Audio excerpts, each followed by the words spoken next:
So, mapitan na ba ang ating santol? Ayan.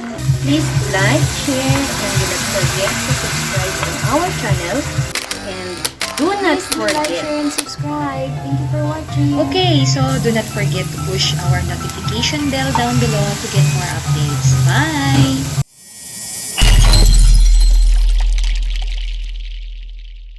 Gisadong gulay. So, unahin natin yung bawang. Nakakabad ako, baka mahulog ko to. Taas!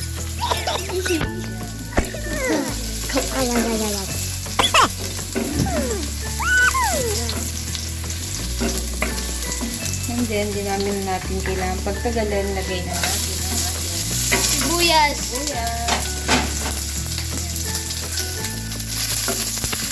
Okay. Laan nyo kung ano ang lulutuin natin ngayon.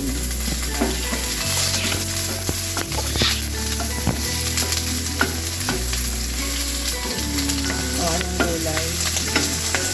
Kalabasa. Kalabasa, saan ka nakakawala? Wala akong kalabasa. Ito po nyo. Seryoso ako. Oy, oy, oy, oy, oy.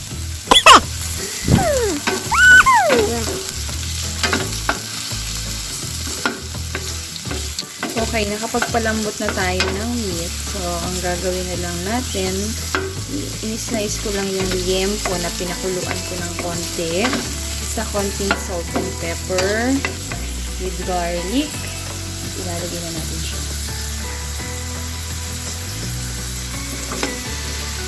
Okay.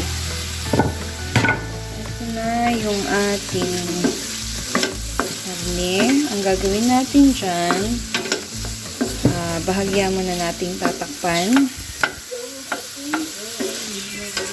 para lumambot pa at lumasa sa karne yung lasa ng bawang, sibuyas, at syempre pwede na natin siyang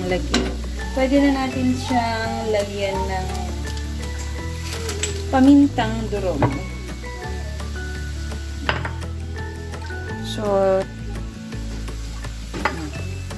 pamintang durog, lagyan siya ng paminta, at lalagyan din natin siya ng soy sauce. Soy! Okay. Ayan. Soy sauce. Soy sauce. At least 2 to 3 tablespoons. And then,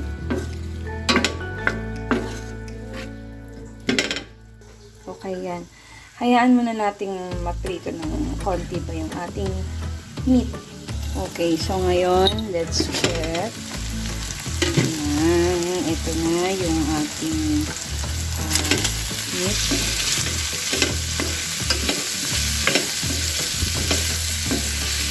Napakabango niya. Actually, ito pa lang ulam na. May lasa na siya, kompleto na siya. At syempre, kailangan sasamahan natin siya ng gulay para mas masarap at pampa-boost lalo ng energy.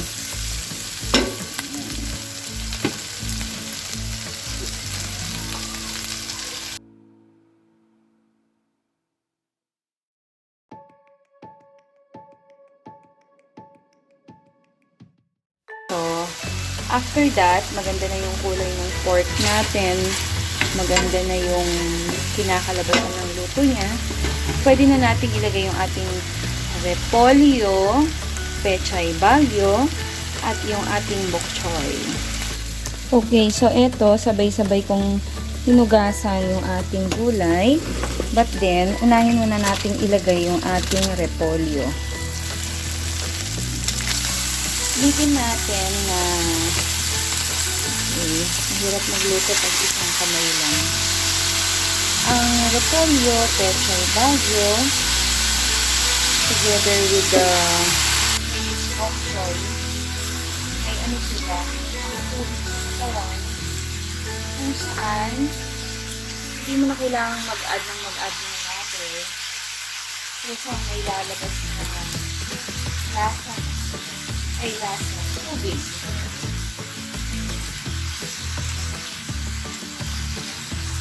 Ayan.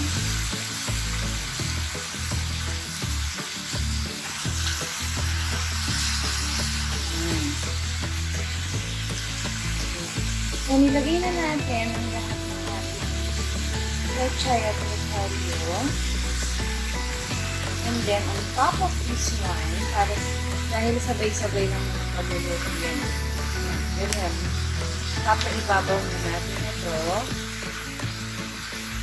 And then, you can sprinkle it with another, siguro, 1/4 teaspoon of pepper. And then, hayaan natin lumasa sa ibabaw na yung oyster sauce. Lalagyan natin siya ng at least an estimated of 3 tablespoons of oyster. Then,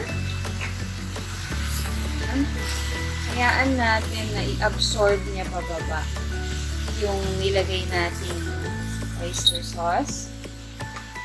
Tapos, cover natin siya. Ayan. So, hintayin natin ang mga at least 3 to 5 minutes. It depends kung gaano yung gusto mong luto ng gulay. Balikan natin siya after 3 minutes. Okay, so after 2 minutes, check. Yan, okay, nalanta na siya.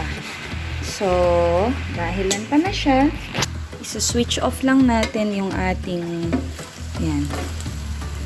Kagaya nga ng sabi ko, yan.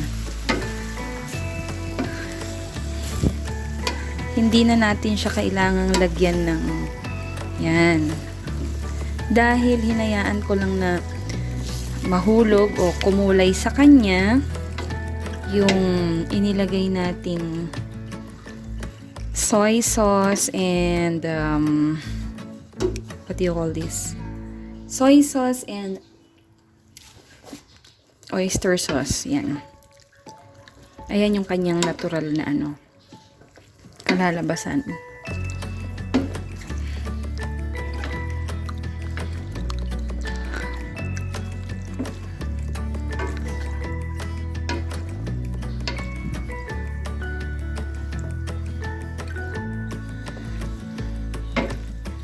So, kailangan lang nating haluin para mag-balanse o mag-coordinate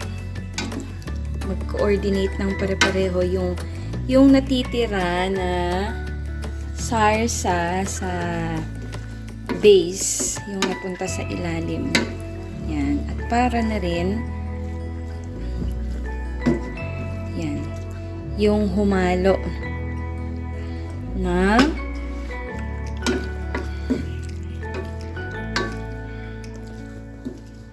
yan, tikman natin kung tama.